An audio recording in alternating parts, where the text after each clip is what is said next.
අපේ ගැමි ජනප්‍රවාදවල එන අඳුරු අමාවක රාත්‍රියක ගම්මානයක් පුරා ඇසෙන අතිශය බිහිසුණුම ශබ්දය කුමක්ද කියලා ඔබගෙන් ඇහුවොත් පැරණි මිනිස්සු කියන්නේ එකම එක නම. ඒ තමයි බූදලිය.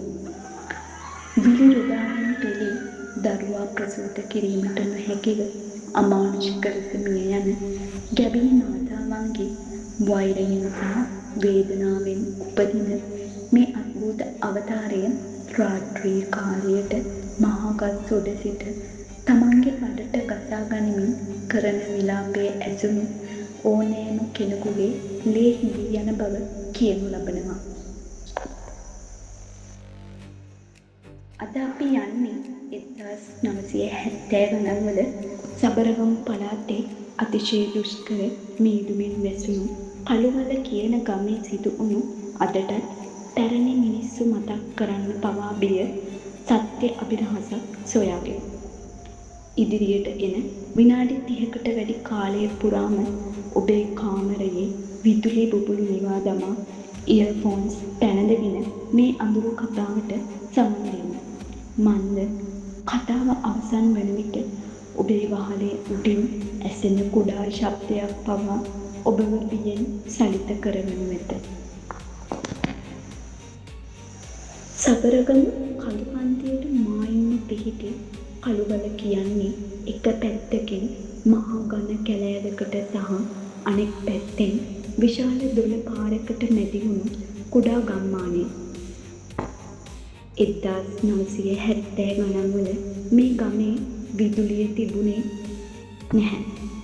ගමේ මිනිස්සු රෑ 7 වෙනකොට කුප්පි ලාම්පු නිවා ගෙවල් ඇතුළට වී දොරවල් වසාගත්තේ ගමේ පැතිර තිබුණු අමුතු බියක් නිසයි.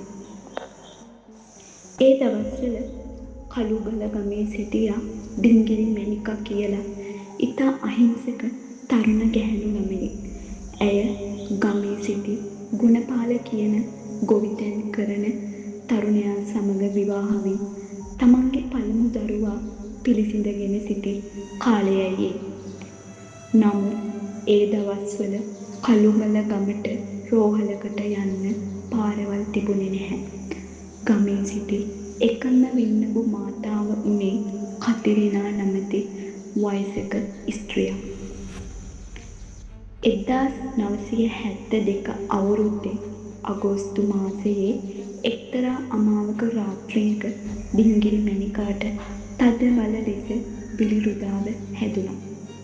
ගුණපාල මහා රෑ ඝන අන්ධකාරයේ කුප්පි ලාම්පුවත් අරන් කතිරිනා වින්නඹු අම්මාව කැඳවාගෙන ආවා.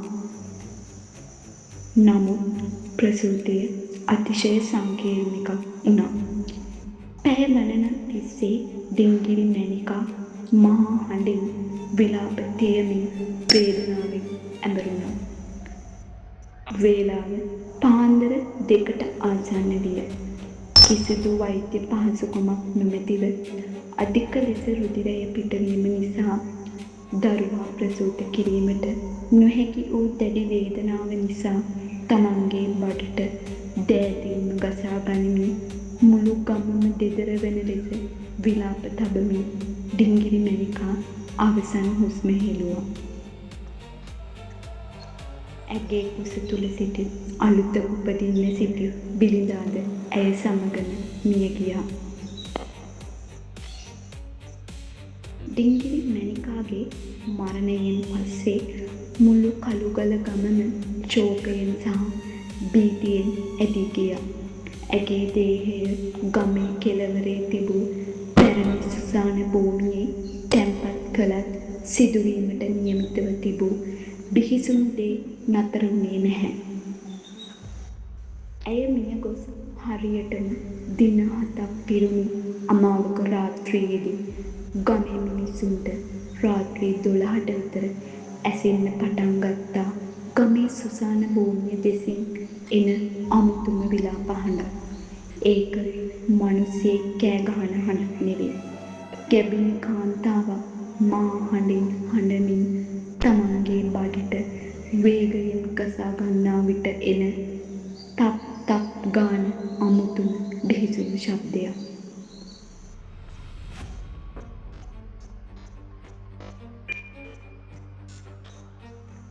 අනේ මගේ බඩ, මගේ දරුවා කියමින් ඈතින් ඇසුණු ඒ ශබ්දය ඉතා වේගයෙන් ගමේ ගෙවල් වල වහලවල් උඩින් ඇසෙන්න පටන් ගත්තා. ගමේ හිටපු පැරණි ඇදුරෙක් වුණු සිරිපාල මහත්තයා තමන්ගේ ගෙදර ජනෙලයේ කුඩා හිලකින් එළිය බලද්දී දුටු දෙයින් එයාගේ ලේ හිඳී ගියා. ගෙදර අසල තිබූ විශාල අඹගසේ අත්තක් උඩ වාඩි වී සිටියා අතිශය විකාර රූපී සත්වයෙක්ට සමාන අවතාරයක්. එහි හිස සහ කඳ ගැහැණු කෙනෙකුගේ වුවද මුළු ඇඟම කිට්ටු වී ඇස් දෙක ගිනි අඟුරු මෙන් රතු පැහැයෙන් දිලිසුණා. එහි බඩ විශාල ලෙස ඉදිරියට නිරා ඇවිත් තිබුණු අතර එය තමන්ගේ නියපොතු සහිත අත් දෙකින් තදින් තමන්ගේ බඩට ගසමින් විලාප තබමින් සිටියා. සිරිපාල ඇදුරා බියෙන් පසක් වී තමන්ගේ අඹුවට කිව්වා දොරවල් වහගන්න ඒ ඩිංගිරි මැණිකා නෙවෙයි. ඒ විලිරුදාවෙන් මැරුණු බෝධිලිය. ඌ ආවේ ගමේ ලේ සොයාගෙන. බෝධිලියාගේ පැමිණීමත් සමගම කළුගල ගම සම්පූර්ණයෙන්ම බීතියෙන් වෙලී ගියා. විශේෂයෙන්ම ගැබිණි මව්වරුන් සිටින ගෙවල්වල මිනිස්සු රෑට ගෙවල් වටා තොවිල් තබමින් වැලි සහ අබ මතුරා ඉස්සා. මන්ද ජනප්‍රවාදයට අනුව බෝධිලියා ප්‍රධාන වශයෙන්ම ඇදී එන්නේ ගැබිණි කාන්තාවන්ගේ සහ අලුත උපන් පිළිතුන්ගේ වාතයට සහ ලේ සුවඳටයි. නමුත් බෝධිලියාගේ ප්‍රධානම වෛරය යොමු වී තිබුණේ තමාගේ සැමියා වුණු ගුණපාල දෙසටයි. ඩිංගිරි මැණිකා මියගොස් මාසයකට පස්සේ එක්තරා වැසි සහිත රාත්‍රියක ගුණපාල තමන්ගේ පැල්පත ඇතුලේ තනි පංගලමින් සිටියා. රාත්‍රී 1ට විතර එයාගේ පැල්පතේ වහලේ උඩට විශාල දෙයක් කඩා වැටුණාසේ ඩොංගා ශබ්දයක් ආවා. ඊළඟ තත්පරයේදී පැල්පතේ වහලේ පිදුරු අතරින් පහළට කඩා වැටුණේ අමුලේ සහ කුණු මස් උණ්ඩක්.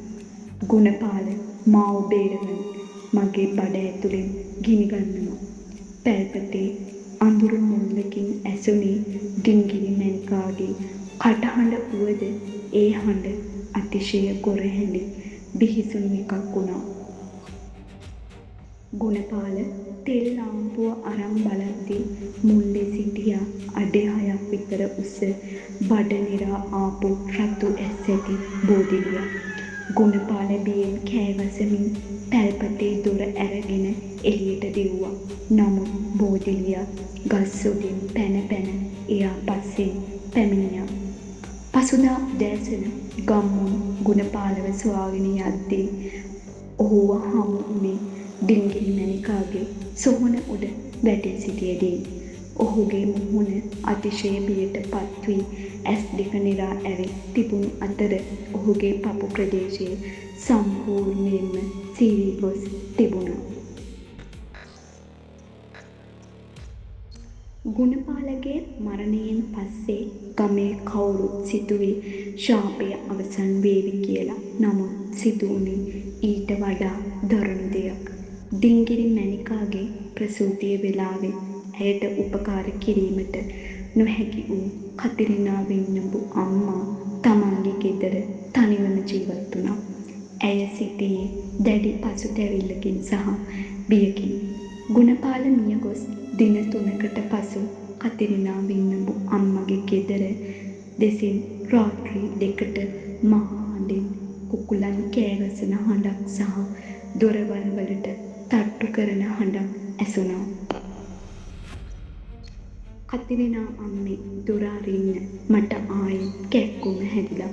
එළියෙන් ඇසුනේ මියගිය ඩිංගිරි මැණිකාගේ අතිශය අසරණ කටහඬ. කතිරිනා බියෙන් වෙවුලමින් දොරේ කුඩා හිලකින් එළිය බැලුවා. එළියේ සිටියේ සාමාන්‍ය මනුෂ්‍ය රූපයක් නෙවෙයි. අඩි 7ක් පමණ උස මුළු ඇඟම වැහැරී ගිය සිරුර පුරා අමුලේ පිරාගත් බඩ දෙබෑවී ගිය බෝධිලියාගේ බිහිසුණු රූපයයි. ඌ තමන්ගේ අත්වල තිබූ දිගු නියපොතු වලින් දොරේ ලෑලි හාරන්නට පටන් ගත්තා. ඊළඟ මොහොතේ ගෙදර වහලය කඩාගෙන බෝධිලියා ඇතුළට පැන්නා. කතිරිනාගේ විලාප හඬ මුළු ගම පුරාම පැතිරුණා. පසුදා උදෑසන ගම්මුන් ඇගේ ගෙදරට යන විට දුටුවේ අතිශය බිහිසුණු දසුනක්. කතිරිනා වෙන්නඹු අම්මා බිම වැටී සිටි අතර ඇගේ බඩ ප්‍රදේශය තදින් තැලී සීලී ගොස් තිබුණා. ඇගේ අසල තිබූ වෛද්‍ය උපකරණ සියල්ල කුඩුපට්ටම්මේ තිබුණා. මේ අනුප්‍රාප්තික මරණයත් සමග කළුගල ගමේ වැසියන් තීරණය කළා මේ ශාපයෙන් ගම බේරගන්න මහා තොවිලයක් තබන්න. ඔවුන් මාතර ප්‍රදේශයෙන් අතිශය ප්‍රසිද්ධ දේවප්‍රිය කියන මහා යන්ත්‍ර මන්ත්‍ර ගුරුකම්කාර ඇදුරෙක්ව කළුගල ගමට ගෙන්නුවා. දේවප්‍රිය ඇදුරා ගමේ සුසාන භූමිය අසල විශාල නූල් ඇද මන්ත්‍ර මතුරා බෝධිලියාව බන්ධනය කිරීමට සූදානම් වුණා. එදිනද අමාවක රාත්‍රියක්. රාත්‍රී 12ට යාගය පවතින ස්ථානයට පැමිණියා. පහන්තිර දැල්වී දුම්මල සුවඳ හැම තැනම පැතිරුණා. එක පාරටම මහ සුළඟක් හමා අතර යාග භූමිය වටා තිබූ සියලුම පහන් නිවි ගියා. ගස් අතරින් නැවතත් ඇසෙන්න පටන් ගත්තා අර බිහිසුණු තප් තප් ගාමින් බඩට ගසා ගන්නා ශබ්දය සහ මහා විලාපය. දේවප්‍රිය ඇදුරා තමන්ගේ සුරතේ තිබූ මන්ත්‍ර පොත අරන් මන්ත්‍ර ජප කරන්න පටන් ගත්තත් බෝධිලියා ගසක සිට එක පාරටම යාග භූමිය මැදට පැන්නා. එහි මුහුණ දුටු ඇදුරාගේ අතේ තිබූ මන්ත්‍ර පොත බිම වැටුණා. බෝධිලියා තමන්ගේ දිගු නියපොතු සහිත අතින් ඇදුරාගේ කරපටියෙන් අල්ලා ඔහුව විසිකර දැමුවා. ඇදුරා රුධිරය වමනය කරමින් බිම ඇද වැටුණු අතර අනෙක් සහායකයින් පණ එපා කියා දිව ගියා. දේවප්‍රිය ඇදුරා එදින රාත්‍රියේම තමන්ගේ උපකරණද දමා ගමෙන් පලා ගිය අතර එයා කිව්වේ එකම දෙයයි. ඕක සාමාන්‍ය යක්ෂයෙක් නෙවෙයි. ඕක වේදනාවෙන් සහ වෛරයෙන් උපදින මහා අඳුරු ශාපයක්. ඕක බන්ධනය කරන්න බැහැ. මේ ගම අතහැරලා ඵලයල්ලා. ඇදුරාගේ පලා යාමෙන් පස්සේ කළුගල ගමේ වැසියන් එකිනෙකා ගම අතහැර යන්න පටන් ගත්තා. අවුරුදු කිහිපයක් ඇතුළත මුළු ගමම පාළු වී ඝන කැලෑවට යට වුණා. අදට ඒ පැරණි කළුගල ගම තිබූ ස්ථානය අසලින් රෑ 12න් පස්සේ යන ඕනෑම කෙනෙකුට ඝන මීදුම අතරින් ගස් උඩින් එන අමුතුම තප් තප් ගාමින් බඩට ගසා ගන්නා ශබ්දයත් මගේ දරුවා මගේ බඩ කියමින් හඬන ගැඹෙන කාන්තාවකගේ විලාප හඬත් ඇසෙන බව ප්‍රදේශවාසීන් පවසනවා. ජනප්‍රවාදයේ සඳහන් වන පරිදි බෝධිලියා කියන්නේ තනිවම මිය යන තමන්ගේ වේදනාව අන් අයට ලබා දීමට බලන් සිටින අවාසනාවන්ත අවතාරයක්. ඉතින් ඔබත් කවදා හරි අමාවක රාත්‍රියක පාළු පාරක යද්දී නැතහොත් ඔබේ ගෙදර වහලය උඩින් යම් අද්භූත සත්වයෙක් තමන්ගේ බඩට ගසා ගන්නා ශබ්දයක් සහ ගැහැණු කෙනෙකුගේ විලාපයක් ඇසුණු කවදාවත් ජනේලෙන් එළිය බලන්න එපා. මන්ද බෝධිලියාගේ රතු පාට ඇස් දෙස එක පාරක් හෝ බැලූ කිසිම කෙනෙකුට තමන්ගේ සිහිය රැක ගැනීමට හැකිවෙන්නේ නැති නිසා.